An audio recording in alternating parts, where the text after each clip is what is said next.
Hi friends, എല്ലാവർക്കും നീനൂസ് കിച്ചൻ്റെ പുതിയൊരു എപ്പിസോഡിലേക്ക് സ്വാഗതം. ഇന്ന് ഞാനിവിടെ എത്തിയിരിക്കുന്നത് ഓണം സ്പെഷ്യൽ സേമിയ പായസമായിട്ടാണ്.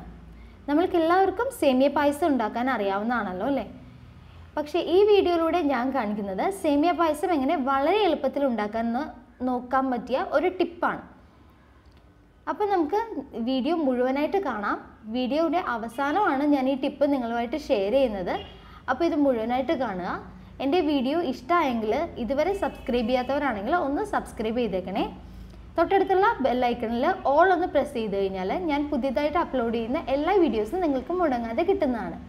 അപ്പോൾ അധികം പറഞ്ഞ് ബോറടിപ്പിക്കുന്നില്ല, നമുക്ക് നേരെ വീഡിയോയിലേക്ക് കടക്കാം. ഇതിനു വേണ്ടിയിട്ട് ഞാനിവിടെ 1 ലിറ്റർ പാലാണ് എടുത്തിരിക്കുന്നത്. അതൊരു പാനിൽ എടുത്ത് വെച്ചിട്ടുണ്ട്. അത് ഇതുപോലെ നമ്മൾ ഇടയ്ക്കിടയ്ക്ക് ഒന്ന് ഇളക്കി കൊടുത്തുകൊണ്ടിരിക്കുക. അത് നമ്മൾ ഒരു സ്റ്റവിൽ കത്തിച്ച് വെച്ചിട്ട് നമ്മളത് തിളക്കാൻ വേണ്ടി ഒന്ന് വെയിറ്റ് ചെയ്യാം.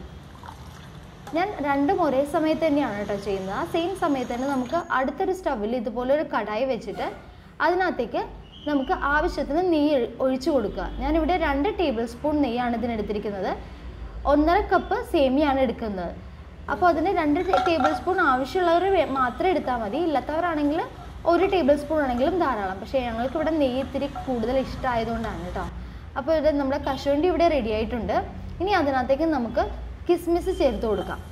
കിസ്മിസ് നമുക്ക് നല്ല ചൂടുള്ള ചുറ്റിയാണെങ്കിൽ പെട്ടെന്ന് തന്നെ റെഡിയായി കിട്ടും. ഇത് കണ്ടില്ലേ, പെട്ടെന്ന് ഇവിടെ റെഡി ആയിട്ടുണ്ട്. അപ്പോൾ ആ ഒരു പൊങ്ങി വരുന്ന പരുവത്തിൽ തന്നെ പെട്ടെന്ന് എടുത്തേക്കുക. അല്ലെന്നാണെങ്കിൽ രണ്ടും കൂടെ ഇരുന്ന് കരിഞ്ഞു പോകും.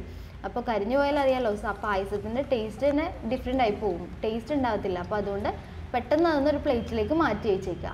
എന്നിട്ട് നമുക്കതൊരു പ്ലേറ്റിൽ മാറ്റി എടുത്ത് വയ്ക്കാം. അതിനുശേഷം സെയിം നെയ്യിൽ തന്നെ നമുക്ക് നമ്മുടെ 1.5 കപ്പോളം സേമിയ ഇട്ട് ഒന്ന് വറുത്തെടുക്കാം. ഇവിടെ ഞാൻ നീളത്തിലുള്ള സേമിയ കട്ട് ചെയ്തെടുത്തിരിക്കുവാണ്.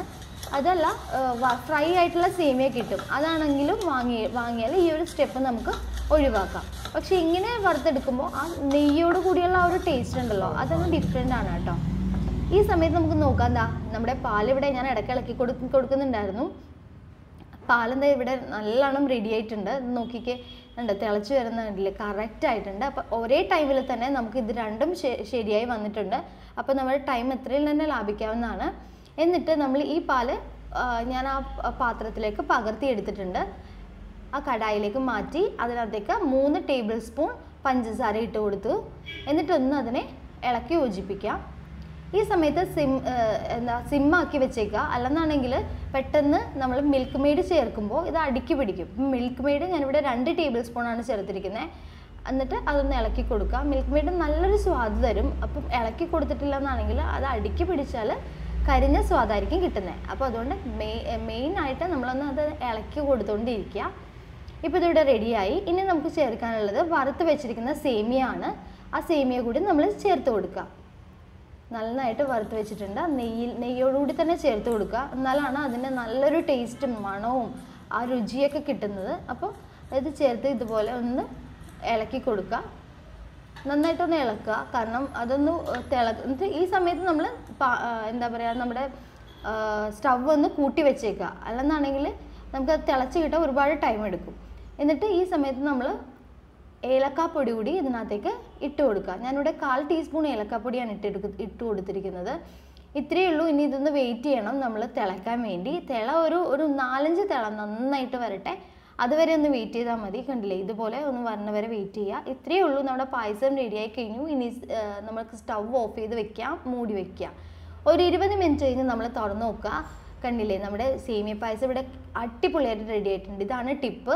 അതായത് സേമിയ പായസം ജസ്റ്റ് ഒന്ന് തിളയ്ക്കുമ്പോൾ തന്നെ നിങ്ങളത് ഓഫ് ചെയ്ത് വെച്ചിട്ട് മൂടി വെച്ചേക്കുക. ആവശ്യത്തിന് പാലൊഴിക്കണമെന്ന് മാത്രമേ ഉള്ളൂ അതിനകത്തേക്ക്. എന്നാൽ മാത്രമേ അത് ഇങ്ങനെ കുക്കായി വരുമ്പോഴേക്കും കട്ടായി പോകാതിരിക്കുള്ളൂ. ആ ആവശ്യത്തിന് പാലുണ്ടെന്നാണെങ്കിൽ ഇതുപോലെ ലൂസായിട്ട് നല്ല അടിപൊളി സേമിയ പായസം നിങ്ങൾക്ക് കിട്ടും. അപ്പോൾ എല്ലാവരും ഒന്ന് ഇത് തയ്യാറാക്കി നോക്കുക. വളരെ എളുപ്പമാണ്, പെട്ടെന്ന് തയ്യാറാക്കി എടുക്കാം. ഇത്രയേ ഉള്ളൂ. അപ്പോൾ എല്ലാവരും തയ്യാറാക്കി നോക്കിയിട്ട് നിങ്ങളുടെ അഭിപ്രായങ്ങൾ എനിക്കൊന്ന് കമൻറ്റ് ചെയ്യുക. വീഡിയോ ഇഷ്ടമായെങ്കിൽ ഷെയർ ചെയ്യുക, ലൈക്ക് ചെയ്യുക. എല്ലാവരും എൻ്റെ വീഡിയോ കണ്ടതിന് നന്ദി. ഇനി അടുത്തൊരു വീഡിയോ ആയിട്ട് വരുന്നവരെ എല്ലാവർക്കും എൻ്റെ നമസ്കാരം.